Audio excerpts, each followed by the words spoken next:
Esse é o momento que eu gosto, de ver as crianças correndo. Vamos orar.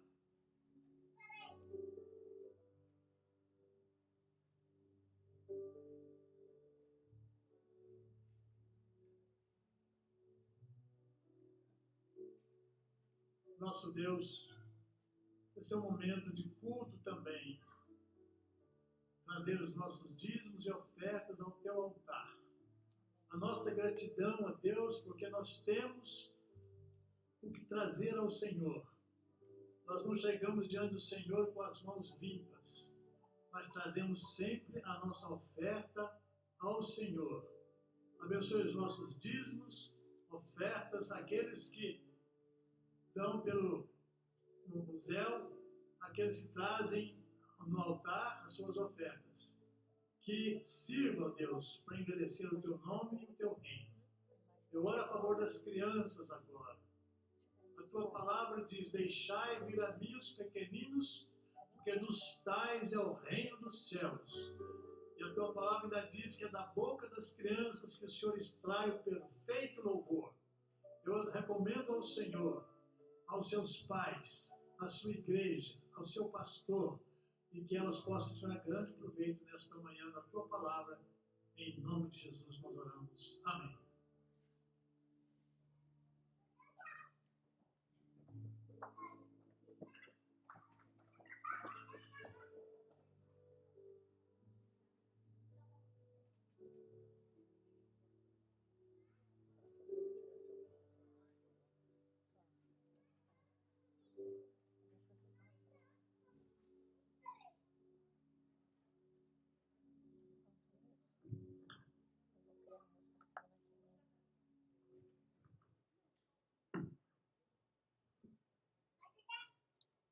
Graça e paz, meus irmãos. É bom estar aqui mais uma vez junto com vocês, para nós cultuarmos ao nosso Deus, refletirmos na sua palavra. Ontem nós tivemos um tempo precioso ali em Boca Raton, desfrutando de um momento de comunhão, de confraternização, um tempo precioso. Graças a Deus por essa unidade que Deus tem produzido entre nós. Louvado seja o Senhor pela sua bondade e graça. Para nossa reflexão nessa noite, eu queria nessa tarde, convidar você para abrir a sua Bíblia em João capítulo 14, Evangelho de João capítulo 14.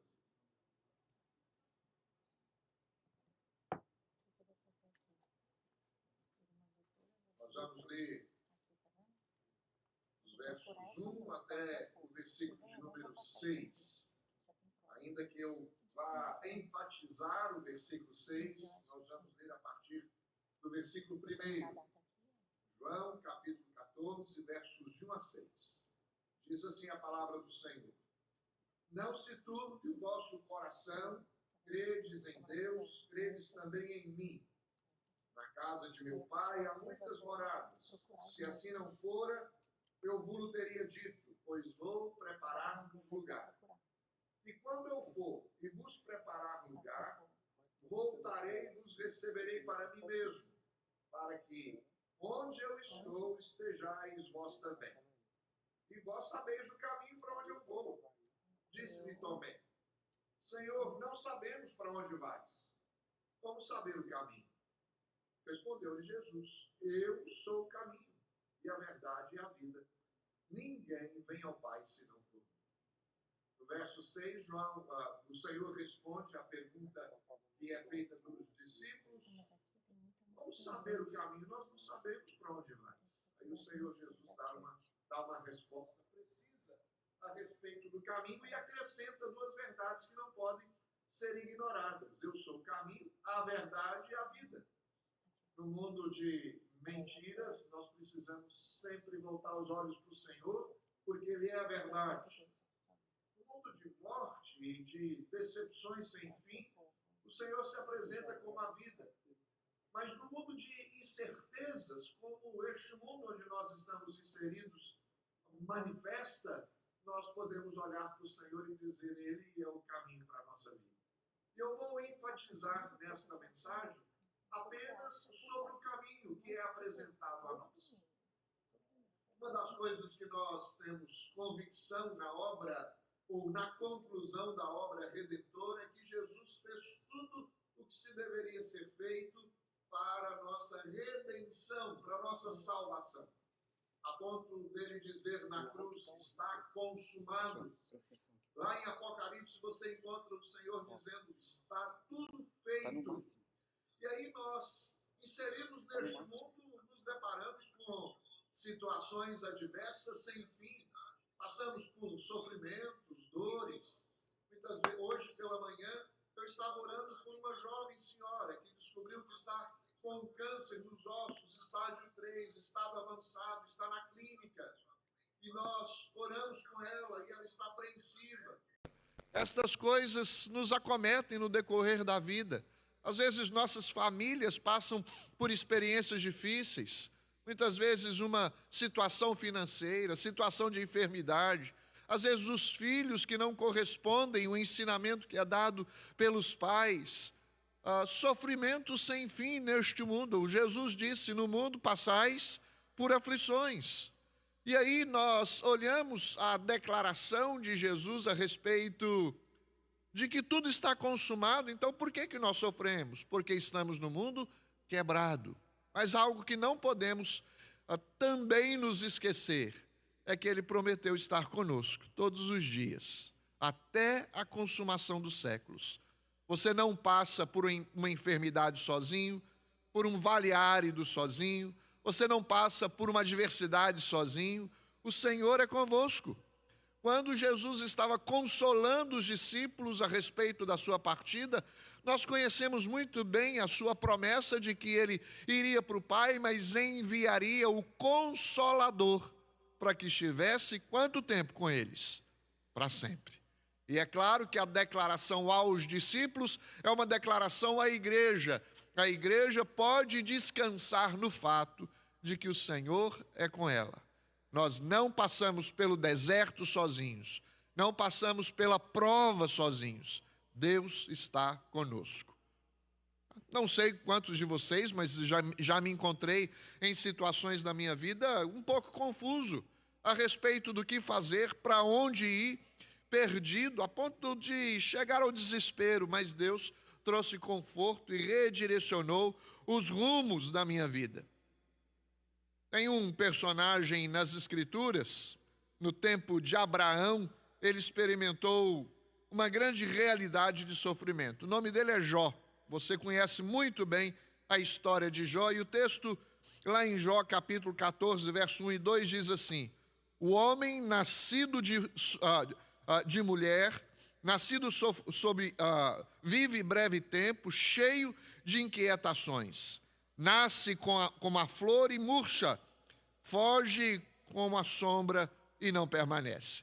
Em outras palavras, ele estava falando sobre a brevidade da vida. Nós passamos muito rapidamente por esta existência, por isso não podemos perder o foco firmado no Senhor e a certeza de que Ele está conosco.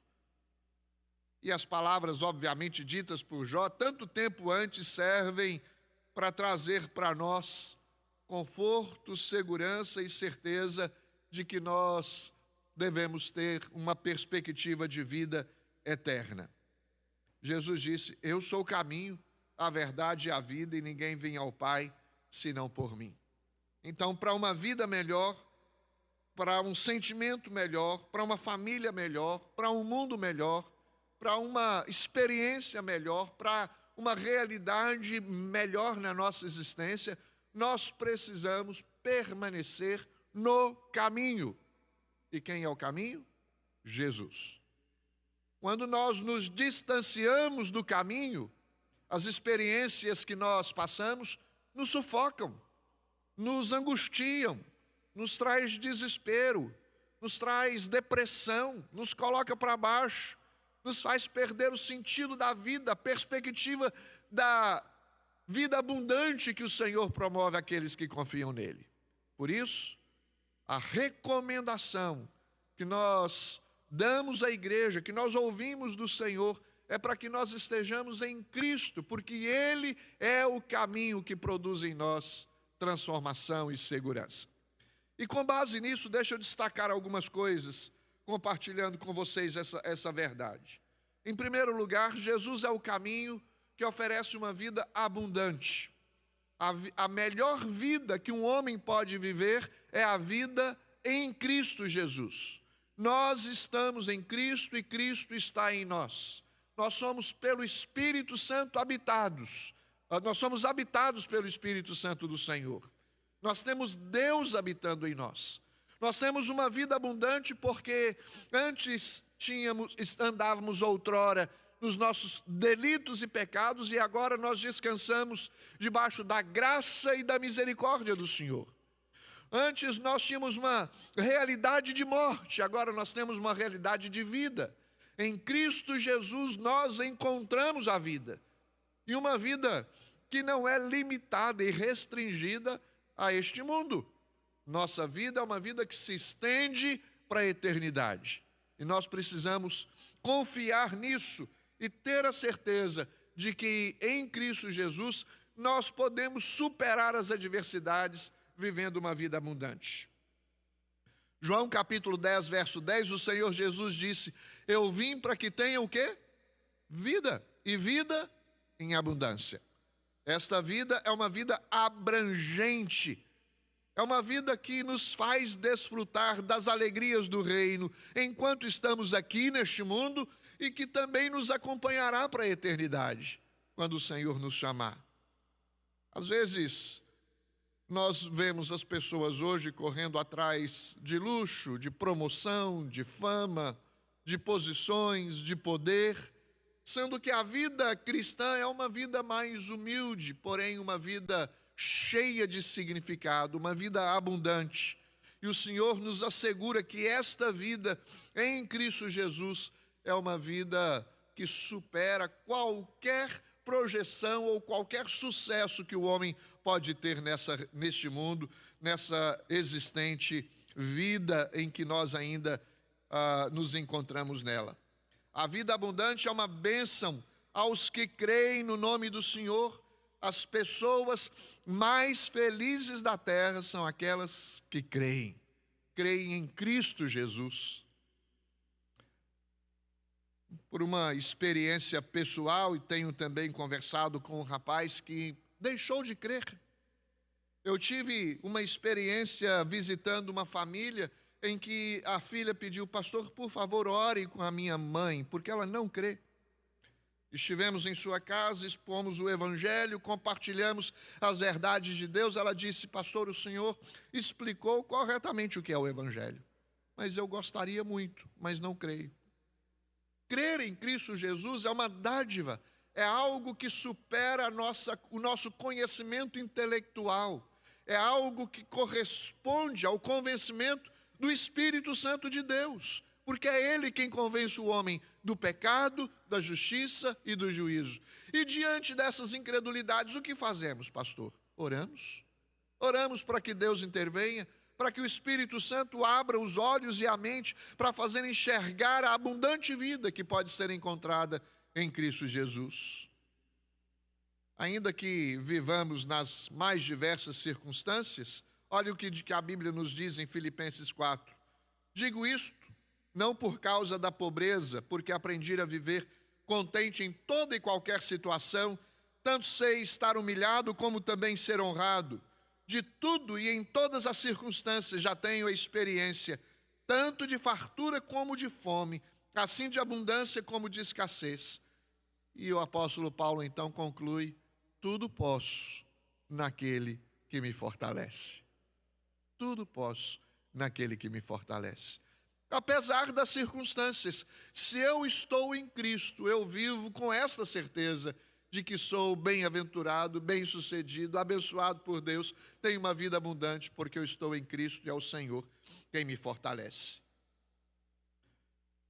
Jesus é o caminho para uma vida abundante, Jesus é o caminho para o perdão dos nossos pecados. Na verdade, só podemos ter uma vida bem-sucedida diante do Senhor se nós tivermos os nossos pecados perdoados. Este é o maior problema que a humanidade enfrenta, é a maior enfermidade que os homens experimentam, é a enfermidade do pecado. E eu tenho convicção que quando nós temos esse reconhecimento de que somos pecadores e confessamos os nossos pecados ao Senhor, Ele nos perdoa. O Senhor é fiel e justo para nos purificar de toda injustiça. O perdão dos pecados tira de nós o peso da culpa, o peso da condenação, do medo. Quando nós somos perdoados, nos sentimos aliviados. É o Senhor quem nos perdoa. E a Bíblia diz que o Senhor lança os nossos pecados no mar do esquecimento. Uma pessoa cometeu um pecado e pediu perdão ao Senhor. No outro dia se encontrou com o Senhor e disse: Senhor, me perdoe, mas mais uma segunda vez. Me perdoa também por esse segundo pecado. E o Senhor volta para ela e diz: teve o primeiro? Qual foi o primeiro? Para dar a ideia apenas de que o Senhor se esquece de um pecado confessado. Quando você confessa os seus pecados e os deixa, o Senhor se esquece. A ideia é, eles não terão o efeito mais que teve no momento que você os praticou. As implicações, as consequências, nós começamos a andar em novidade de vida, Deus vai nos restaurando, nos recompondo a uma santidade na presença do Senhor. Todos os seres humanos pecam, queridos, eu peco, você peca, e nós precisamos confessar os nossos pecados ao Senhor. A Bíblia diz que todos pecaram e carecem da glória de Deus. Há a confissão dos pecados herdados, por natureza, ou seja, o pecado de Adão. Nós dizemos: Senhor, me perdoa, perdoa a minha condição de pecador. Mas nós cometemos pecados individuais e temos que confessar: Senhor, perdoa a mentira que eu falei, a desonestidade que eu pratiquei, perdoa a ira que levou a uma ofensa ao meu irmão, ao meu cônjuge, ao meu filho. Perdoa-me, Senhor Deus, a minha falta de oração, a minha falta de evangelização, a minha infidelidade ao Senhor. Perdoa os meus pecados. E nós temos que confessá-los ao Senhor. Nós temos que transferir aquela confissão generalizada para uma confissão mais particular. O que eu quero dizer com isso? Às vezes nós dizemos: Senhor, perdoa minha multidão de pecados. O Senhor sabe, conhece todas. Não, nós pecamos individualmente, particularmente, cada pecado, vamos confessar cada um deles. Senhor, eu errei, eu não devia ter feito desta maneira, eu tive inveja do meu irmão, me perdoa, estou contente com o que o Senhor me dá. Ser também específico nas nossas confissões. O pecado tem as suas consequências, mas o pecado confessado também tem as suas consequências. Se nós pecamos e não confessamos, nós herdamos as consequências destrutivas, negativas, que nos oprimem, que nos entristecem. Mas se nós confessamos os nossos pecados, o Senhor nos renova, nos limpa, nos traz alegria ao coração. Como o salmista disse: Senhor, restitui-me a alegria da salvação. Quando ele confessa então os seus pecados ao Senhor. A menos que o problema do pecado seja resolvido, o final será um final de morte, de condenação eterna. Então não podemos de forma alguma esperar um minuto sequer a mais para confessar ao Senhor os nossos pecados, porque é no Senhor que nós encontramos paz, vida e salvação. Jesus é o caminho para o perdão dos pecados. É Ele quem morreu na cruz do Calvário, quem derramou o seu sangue para perdoar os nossos pecados. A Bíblia diz que sem derramamento de sangue não há remissão de pecados, e o Senhor o fez por nós. O sangue que eu e você deveria derramar para que os nossos pecados fossem perdoados, não foi possível por causa da nossa culpa. Mas o Senhor Jesus derramou sangue inocente, e Ele, sendo perfeito, sem pecado, derrama o seu sangue por mim e por você, para que fôssemos perdoados dos nossos pecados.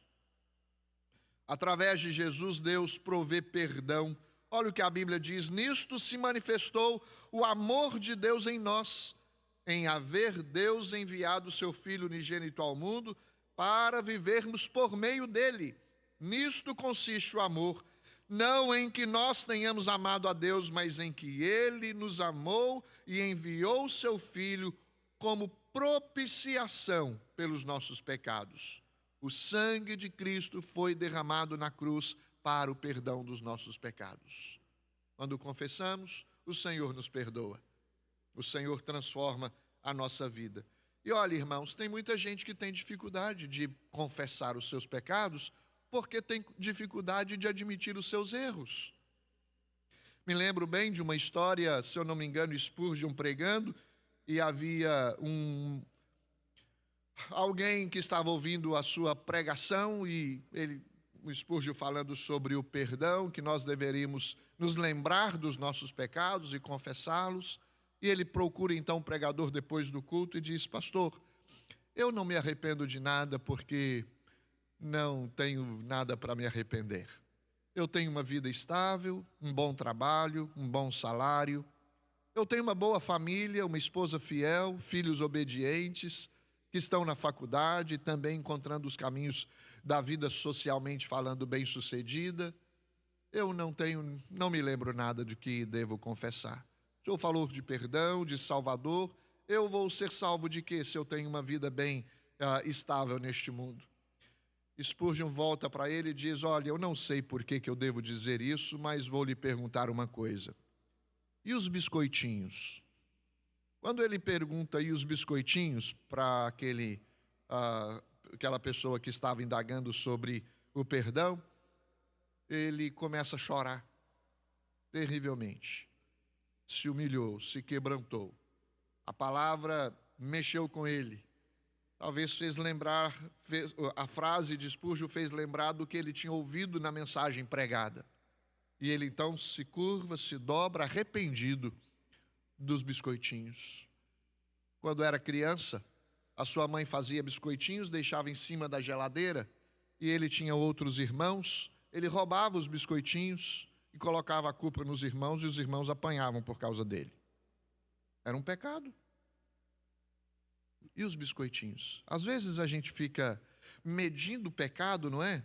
Eu não adulterei, eu não prostituí, eu não tenho vício nenhum. E achamos que somente estas coisas são pecados. Pecado é toda transgressão da lei de Deus. É uma mentira, é uma inveja. É uma atitude que não corresponde com a palavra de Deus. Talvez você não está lembrando de coisas pequenas que você faz, mas que são pecaminosas. Às vezes as pessoas dizem assim: isso é uma mentirinha branca, pastor. Mentira é mentira, é transgressão contra a lei de Deus, não mentirás.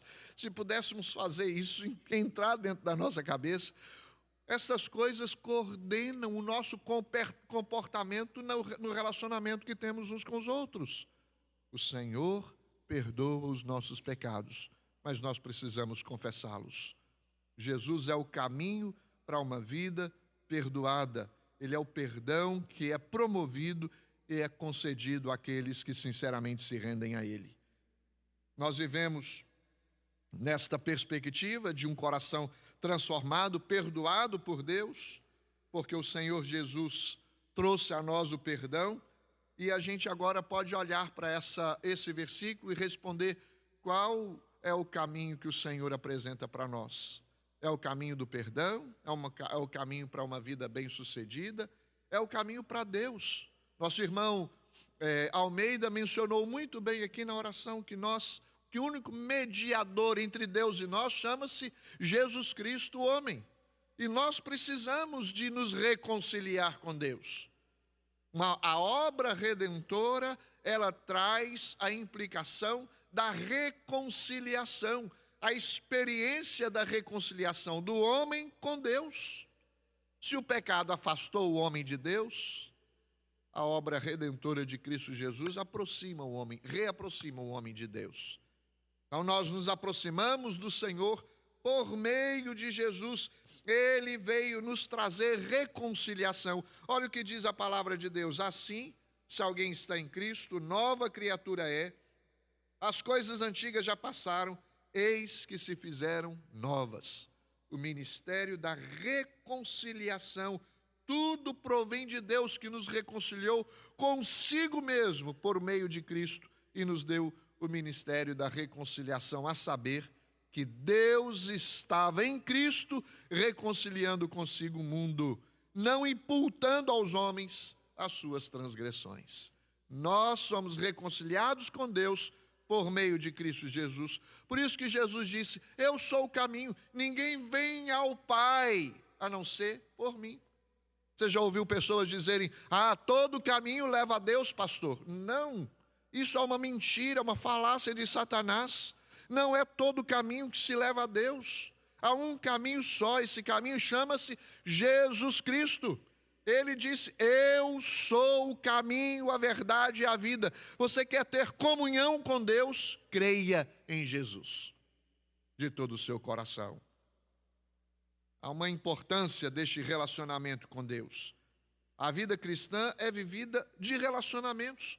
Mantemos comunhão com Deus e a nossa comunhão com Deus reflete na nossa comunhão uns com os outros. Nos relacionamos com o trino Deus, Deus Pai, Filho e Espírito Santo. As pessoas da Trindade são pessoas com quem nós podemos nos relacionar. Nos relacionamos com Deus Pai, o Deus Filho, o Deus Espírito. É um Deus só, mas manifestado nas suas pessoas, no seu relacionamento conosco. Na obra da redenção, o Deus Pai projeta, escolhe, elege aqueles que são seus. Envia o seu Filho ao mundo para realizar a obra que eu e você conhecemos, a ponto de Cristo ir para a cruz do Calvário, derramar o seu sangue, tornar eficaz esta reconciliação com Deus, e o Espírito Santo aplica isso em nosso coração. A obra da reconciliação. O que Jesus nos oferece? Vida eterna. O que é vida eterna? Às vezes nós temos a tendência de pensar em vida eterna apenas na vida que nós desfrutaremos com o Senhor quando Ele nos chamar, ou quando Ele buscar a igreja para habitar com Ele, quando nós formos assunto aos céus. Mas a vida eterna é uma experiência de comunhão com o Senhor. É um conhecimento verdadeiro, profundo deste Deus a quem nós servimos. Vida eterna é viver na perspectiva do reino de Deus. Olha o que diz a Bíblia.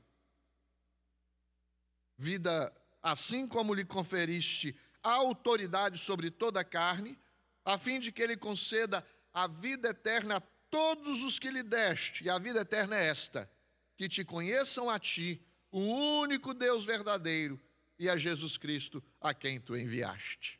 Esta é a vida eterna. É conhecer o Senhor e se relacionar com o Senhor. É viver uma vida na presença do Senhor. Jesus é o caminho para uma vida melhor, para o perdão dos nossos pecados. Jesus é o caminho para Deus. Que maravilha, querido. Que privilégio que nós temos. Desfrutar destas coisas espirituais sem nenhum de nós fazer por merecê-los. Graça do Senhor manifestada sobre a nossa vida. Você tem a convicção de que tem andado no caminho, na presença do Senhor, em comunhão com Cristo, crendo nele e vivendo para ele?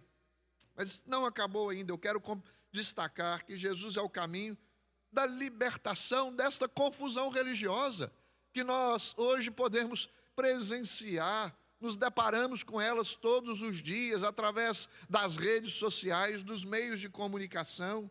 Nós enfrentamos muitos dilemas hoje. Às vezes consideramos a situação de muitas pessoas que estão confusas, atraídas pelas multidões, atraídas pelas ofertas que são feitas, que não estão nas Escrituras, pelas propostas de vida cristã, cheias de heresias, cheias de inverdades. E nós precisamos voltar os nossos olhos para Cristo, porque é por meio de Cristo que nós compreendemos as verdades do Senhor, reveladas na sua palavra. O Espírito Santo abre os nossos olhos e nós passamos a conhecer o que verdadeiramente o Senhor nos ensina.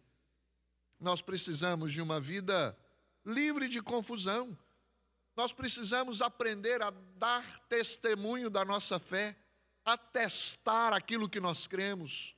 Quando se perguntarem a nós, quando nos perguntarem por que é que você crê no Cristo que você crê, nós temos que saber dar resposta. Quem é Jesus para você? Temos que saber dar resposta. O que é o céu? O que é o inferno? Temos que dar resposta. Eu fui perguntado essa semana, pastor, o que é o Espírito? Temos que ter respostas. E as respostas não é o que eu acho, porque eu acho pode dar ao outro que está ouvindo o direito de questionar, porque o eu, ele é pecaminoso.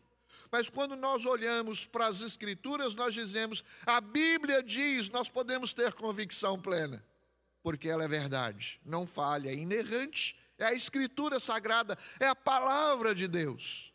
Nós temos que aprender a dar razão da nossa fé. Não precisamos fazer parte da confusão, queridos. A Bíblia diz que todo reino dividido contra si mesmo ficará deserto, e toda cidade ou casa dividida contra si mesma não subsistirá. Nós precisaríamos ver o Evangelho recolhendo as pessoas para terem propósitos mais em comum. Deixa eu usar a redundância, o Evangelho recolhendo os evangélicos para terem propósitos mais em comum, seguir na mesma direção, crerem nas mesmas coisas, observarem os mesmos princípios que a palavra de Deus nos ensina. O problema é que cada um hoje tem anunciado uma mensagem segundo o que acham, o que pensam, segundo a sua experiência, a sua formação, segundo a sua ideia das coisas, como elas se colocam diante delas. É uma proclamação mais empírica do que verdade de Deus. Empirismo quer dizer as nossas experiências vividas. Eu acho que é isso, pastor, porque eu passei por isso. Mas não necessariamente as nossas experiências correspondem à verdade. Mas a palavra de Deus é verdade. Céus e terra passarão, mas as minhas palavras não passarão, diz o Senhor. Nós precisamos, claro que interceder por este mundo, mas focar os nossos olhos em Deus, confiar no Senhor, buscar uma comunhão com o Senhor, viver neste mundo combatendo os falsos ensinos, mas também, ao mesmo tempo, pregando o verdadeiro ensino, o ensino da palavra de Deus. Existe o caminho de você desvencilhar das coisas que não procedem de Deus, mas se envolver cada vez mais com as coisas que procedem do Senhor. Nós temos que ter convicções sólidas, queridos, da verdade que nós encontramos nas Escrituras. Eu quero concluir dizendo a última coisa. Jesus é o caminho para a vida eterna. Apesar de já ter mencionado anteriormente, eu quero destacar algumas coisas sobre isso, duas coisas sobre isso. Primeiro, que a morte é inevitável. O homem morrerá uma só vez. A Bíblia diz, e assim como aos homens está ordenado morrerem uma só vez, vindo depois disso o juízo. Todos nós compareceremos diante do Senhor no último dia. Alguns para condenação eterna, outros para salvação eterna. Será o dia em que o Senhor separará as ovelhas dos bodes, o trigo do joio, os mentirosos dos verdadeiros, os santos dos ímpios. Será o dia em que o Senhor fará um convite para aqueles que creem no nome do Senhor. Vinde benditos do meu Pai e entra no gozo eterno que lhe está preparado desde a fundação do mundo. E falará para os ímpios, não vos conheço, afastai-vos de mim para o fogo eterno, que também está preparado. Porque a eternidade, a existência eterna, todos desfrutarão. Alguns desfrutarão de uma existência de vida, outros de uma existência de morte. Qual é o caminho que você está seguindo, querido? Isso determinará no último dia, no dia do juízo, aonde você passará a sua eternidade. A morte se torna a porta ou para a vida ou para a condenação eterna. Nós precisamos buscar o caminho da vida. A Bíblia diz, irão estes para o castigo eterno, porém os justos para a vida eterna. Mateus 25, 46. É Jesus que oferece vida eterna. Morrer em Cristo é morrer no caminho para a vida eterna. A Bíblia diz, trabalhai não pela comida que perece, mas pela que subsiste para a vida eterna, a qual o Filho do Homem vos dará, porque Deus, o Pai, o confirmou com seu selo. Assim como o apóstolo João escreveu no livro de Apocalipse 14, verso 13, nós encontramos: então ouvi uma voz do céu dizendo: escreve, bem-aventurados os mortos que desde agora morrem no Senhor. Sim, diz o Espírito, para que descansem das suas fadigas, pois as suas obras os acompanham. Qual o meu desejo, queridos, nesta tarde, para você, para mim, para que nós vivamos, ou para entendermos a maneira como nós devemos viver? Em primeiro lugar, eu espero que haja um despertamento no nosso coração, não apenas de conhecer o caminho, mas de permanecer neste caminho. Estar nele e permanecer nele. Mostra-nos o caminho, Senhor. Senhor, não sabemos para onde vai, como saber o caminho? O Senhor mostrou para eles o caminho. É o caminho que é mostrado para você também hoje. Jesus disse: eu sou o caminho. É Ele, é Cristo Jesus. Eu espero que você tenha o interesse despertado pelo Senhor. Viver uma vida com o Senhor, para o Senhor.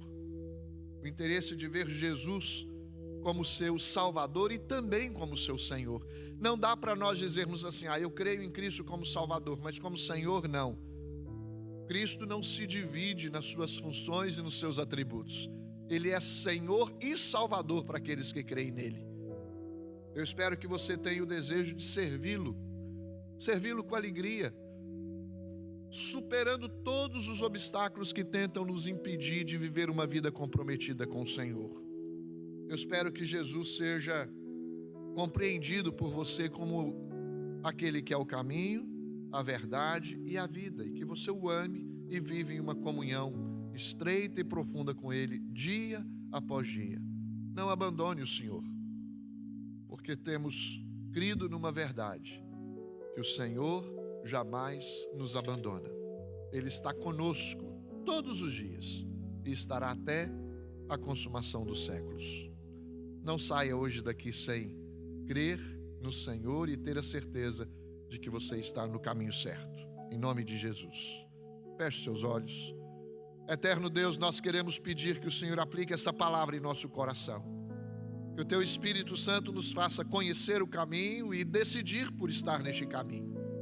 Que nós possamos não apenas, ó Deus, desfrutar das bênçãos que a vida neste caminho nos produz, como também sejamos despertados a proclamar essas verdades para que outros possam também fazer parte deste caminho.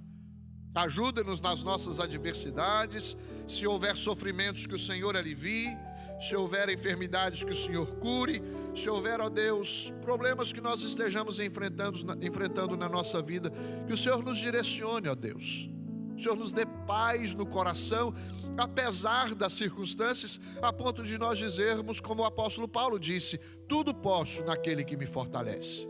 Posso enfrentar os desafios da vida, posso lutar contra os inimigos que se levantam contra nós, com a certeza de que nós temos a vitória no Senhor, com a certeza de que temos a presença do Senhor conosco. Nós pedimos a Deus que o Senhor nos fortaleça e nos abençoe, nos fazendo lembrar e também praticar esta palavra que ouvimos, em nome de Jesus. Amém.